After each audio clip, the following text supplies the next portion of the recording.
I hope you have all recovered from the amazing race we had in Monza.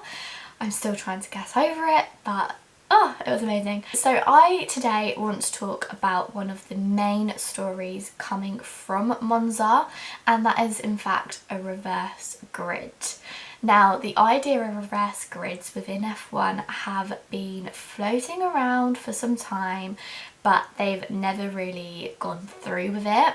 And I think the F1 bosses saw how great the Monza race was with midfield teams battling at the front, and I think that's kind of re-energised their idea for bringing reverse grids into F1. So today I want to talk about that. I want to actually just tell you what a reverse grid is, dig a little deeper into how the rule actually might be brought in for 2021, because it is seeming likely that it will be brought in, and then I also want to voice my opinion on it and see how you guys feel about it as well. Now, if you do like the look of this channel, then please hit the subscribe button down below, and if you do like this video, please give it a thumbs up.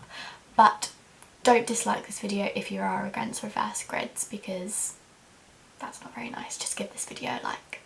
Now, the idea of reverse grids have been floating around for some time now, and actually in 2019 they wanted to trial reverse grids for the 2020 season, but obviously due to COVID and the pandemic that has happened, it kind of got put aside, but they did think about bringing it for the start of the season, but the rule actually missed the deadline because I think they have until April to bring in new rules.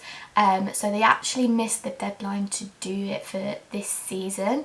They wanted to do it this season anyway because of the shortened calendar due to the pandemic, but they actually missed the deadline to put the idea through.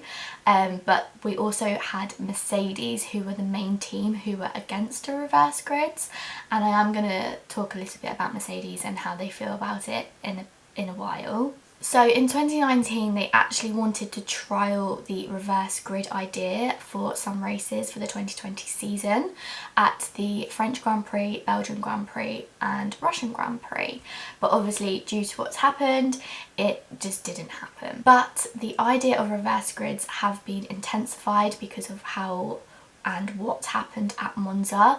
I think the idea of having midfield teams battling up front really excited the F1 bosses again, so that's why the idea has re-arisen. Now, going into the 2020 season with a shortened calendar, as I said previously, they wanted to trial the reverse grid races at a few of the triple headers or double headers that we have had previously.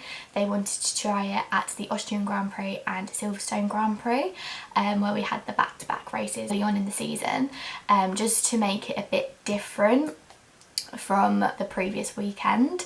But as I said again, Mercedes were against that idea, and they also missed the deadline for that new rule, so it wasn't actually put into place. So in F2 and F3 they do have the reverse grid concept, and I think it works well for those categories. So basically what a reverse grid is that they would have a sprint race on a Saturday which would determine the grid for the Sunday. Personally for me, I think the qualifying sessions that we have now are quite exciting and quite unpredictable sometimes, so I feel like those type of sessions don't actually need to be tampered with.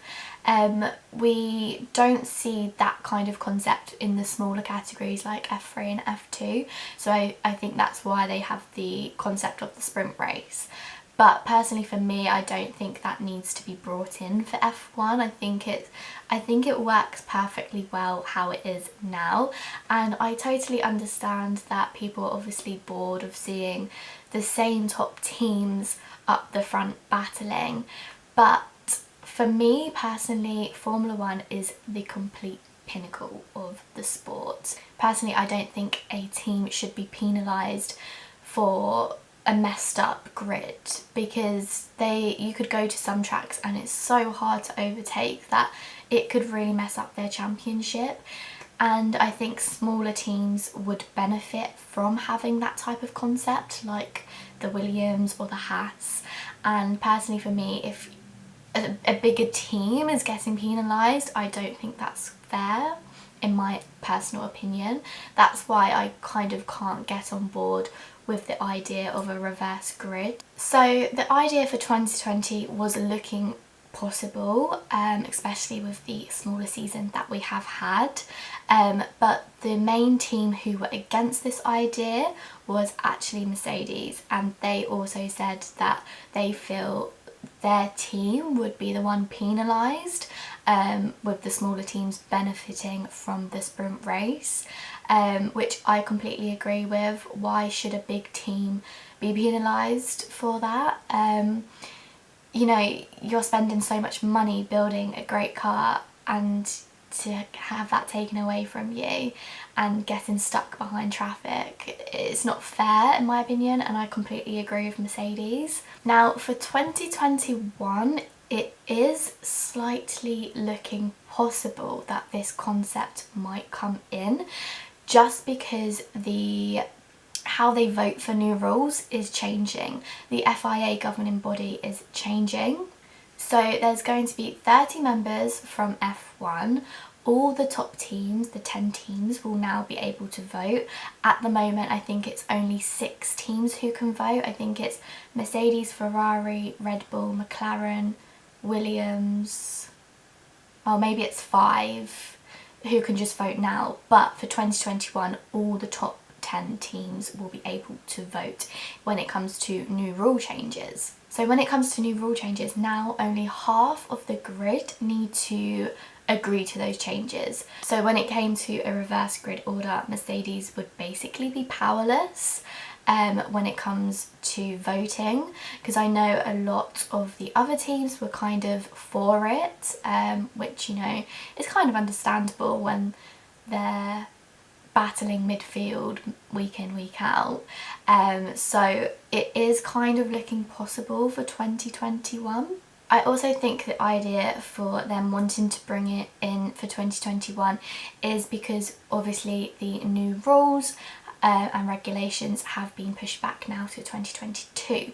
So for the 2021 season, we are going to see a very similar competitive order to what we have now, because there won't be a lot of changes to the chassis, to the design, that type of thing. So basically what we're seeing in the 2020 season now, we will probably see a similar order in the 2021 season. So I think the F1 bosses are trying to spice it up a little bit, but personally for me it works now. I think we obviously have Mercedes far ahead, but you know, they've worked hard for that, and I don't think they should have that taken away from them.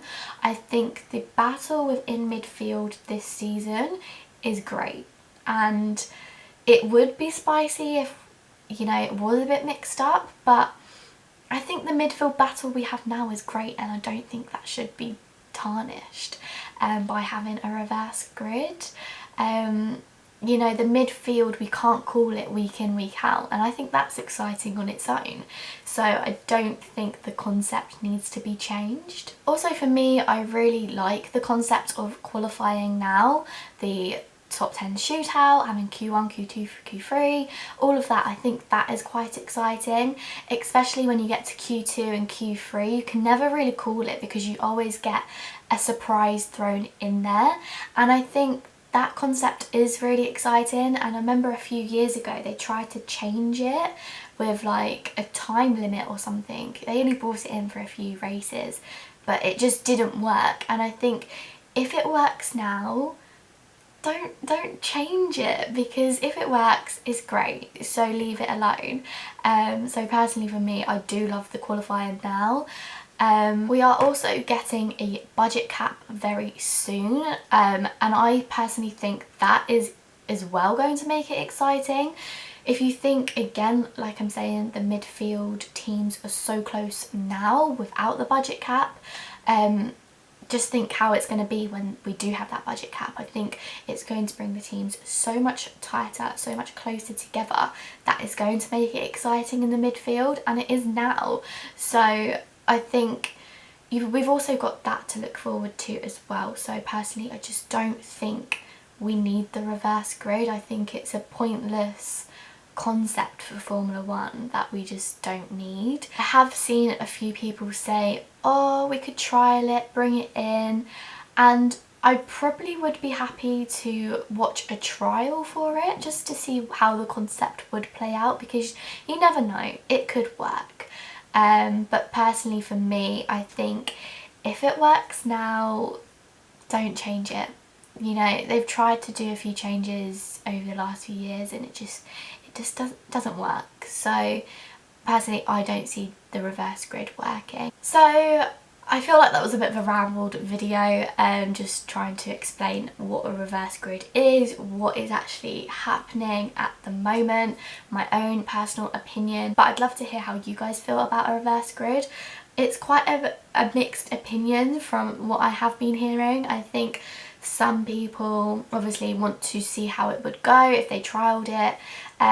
I would be happy to see how a trial would go, because you never know unless you try. It could be great, it could be a massive fail, but I like the concept of how Formula One is now, and I don't think it needs to be changed. That is my own personal opinion. You guys might disagree.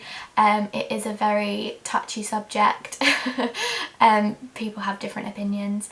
But yeah, let me know how you guys feel about it in the comments, and I will see you all in my next video. Bye!